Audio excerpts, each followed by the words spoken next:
ನಮಸ್ಕಾರ ಸ್ನೇಹಿತರೆ, ನನ್ನ ಯೂಟ್ಯೂಬ್ ಚಾನೆಲ್ಗೆ ಸ್ವಾಗತ. ಇವತ್ತು ನಾವು ಪುರಾತನವಾದ ಒಂದು ಆಧ್ಯಾತ್ಮ ಕ್ಷೇತ್ರದಲ್ಲಿ ಸೇರಿದ್ದೇವೆ. ಇದರ ಇತಿಹಾಸ ಏನು ಅಂತ ತಿಳಿಯೋಣ ಬನ್ನಿ. ಇದು ಲಕ್ಷ್ಮೀನರಸಿಂಹಸ್ವಾಮಿ ದೇವಾಲಯ, ಸುಗ್ಗನಹಳ್ಳಿ. ಈ ಸ್ಥಳವನ್ನು ಶುಕಪುರಿಯಿಂದಲೂ ಕರೆಯಲ್ಪಡುತ್ತದೆ. ಸುಗ್ಗನಹಳ್ಳಿ ಶ್ರೀ ಲಕ್ಷ್ಮೀ ನರಸಿಂಹಸ್ವಾಮಿ ದೇವಸ್ಥಾನವು ಕರ್ನಾಟಕದ ಅತ್ಯಂತ ಪುರಾತನ ನರಸಿಂಹ ಕ್ಷೇತ್ರಗಳಲ್ಲಿ ಒಂದಾಗಿದೆ. ಈ ದೇವಾಲಯವು ಸುಮಾರು 1000 ವರ್ಷಗಳಷ್ಟು ಹಳೆಯದು ಎಂದು ನಂಬಲಾಗಿದ್ದು, ಚೋಳರ ಆಳ್ವಿಕೆಯ ಕಾಲದಲ್ಲಿ ಇದರ ನಿರ್ಮಾಣ ಆರಂಭವಾಗಿ ನಂತರ ಹೊಯ್ಸಳರು ಮತ್ತು ವಿಜಯನಗರ ಅರಸರು ದೇವಾಲಯವನ್ನು ಅಭಿವೃದ್ಧಿಪಡಿಸಿದರು.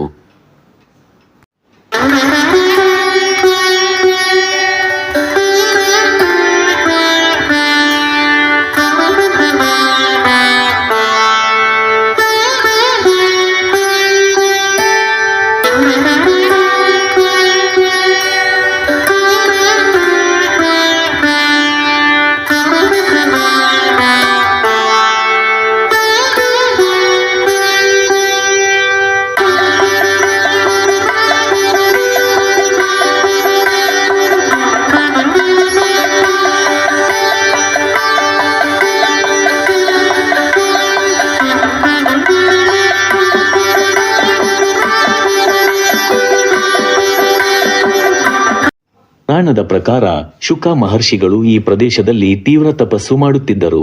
ಅವರ ಭಕ್ತಿಗೆ ಮೆಚ್ಚಿದ ಶ್ರೀ ಮಹಾವಿಷ್ಣುವು ಲಕ್ಷ್ಮೀ ನರಸಿಂಹಸ್ವಾಮಿ ರೂಪದಲ್ಲಿ ಮಹಾಲಕ್ಷ್ಮಿ ಸಮೇತರಾಗಿ ದರ್ಶನ ನೀಡಿದರು. ಮಹರ್ಷಿಗಳ ವಿನಂತಿಯ ಮೇರೆಗೆ ಅದೇ ಸ್ಥಳದಲ್ಲಿ ಭಕ್ತರ ಕಲ್ಯಾಣಕ್ಕಾಗಿ ನೆಲೆಸಿದರು ಎಂಬ ನಂಬಿಕೆ ಇದೆ. ಇನ್ನೊಂದು ಜನಪ್ರಿಯ ಕಥೆಯ ಪ್ರಕಾರ ಈ ಪ್ರದೇಶದ ಗೋವುಗಳು ಪ್ರತಿದಿನ ಒಂದು ಸ್ಥಳದಲ್ಲಿ ಸ್ವಯಂ ಹಾಲನ್ನು ಸುರಿಸುತ್ತಿದ್ದವು.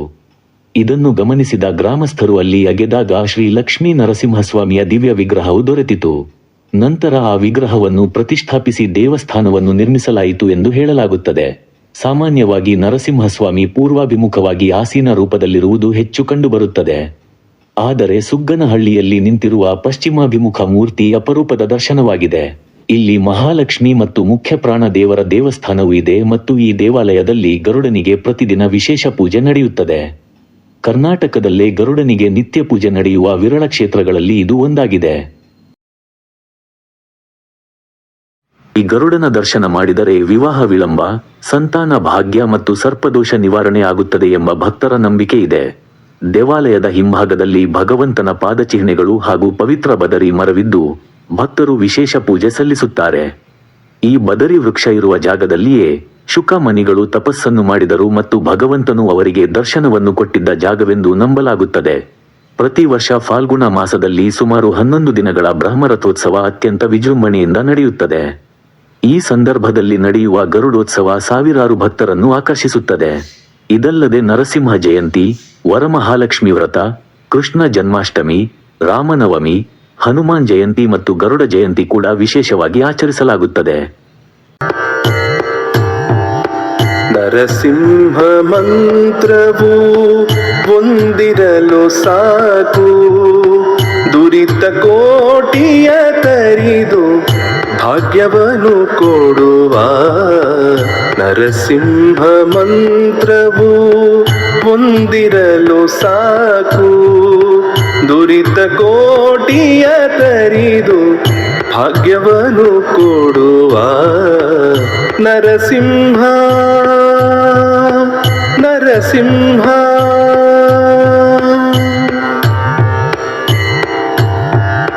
ಶಿಶುವಾದ ಪ್ರಹ್ಲಾದನ ಬಾಧೆ ಬಿಡಿಸಿದ ಮಂತ್ರ, ಅಸುರ ಕುಲದವರಿಗೆ ಶತ್ರು ಮಂತ್ರ. ಶಿಶುವಾದ ಪ್ರಹ್ಲಾದನ ಬಾಧೆ ಬಿಡಿಸಿದ ಮಂತ್ರ, ಅಸುರ ಕುಲದವರಿಗೆ ಶತ್ರು ಮಂತ್ರ. ವಸುಧೆಯೊಳು ಪಾತಕಿಗಳಾಘ ಹೀರುವ ಮಂತ್ರ, ವಸುಧೆಯೊಳು ಪಾತಕಿಗಳಾಘ ಹೀರುವ ಮಂತ್ರ. ಪಶುಪತಿಗೆ ಪ್ರಿಯವಾದ ದಿವ್ಯ ಮಂತ್ರ, ಪಶುಪತಿಗೆ ಪ್ರಿಯವಾದ ದಿವ್ಯ ಮಂತ್ರ. ನರಸಿಂಹ ಮಂತ್ರ.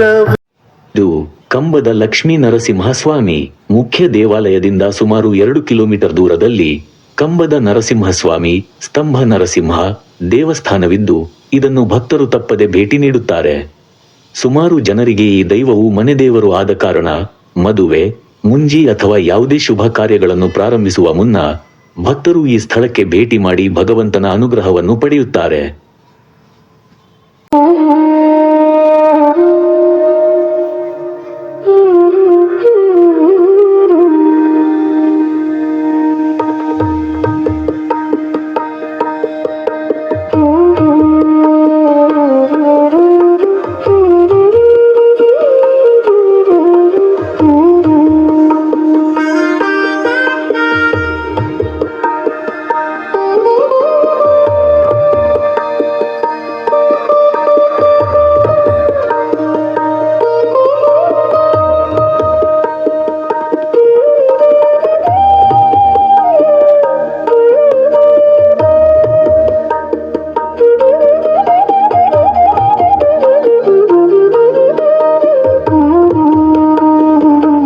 ಭಕ್ತರ ಕಷ್ಟಗಳನ್ನು ದೂರ ಮಾಡಿ ಅಭಯ ನೀಡುವ ಉಗ್ರರೂಪದೊಳಗಿನ ಕರುಣಾಮೂರ್ತಿ ಶ್ರೀ ಲಕ್ಷ್ಮೀ ನರಸಿಂಹಸ್ವಾಮಿ ಸುಗ್ಗನಹಳ್ಳಿಯಲ್ಲಿ ಶತಮಾನಗಳಿಂದ ಭಕ್ತರನ್ನು ಕಾಪಾಡುತ್ತಾ ನೆಲೆಸಿದ್ದಾರೆ.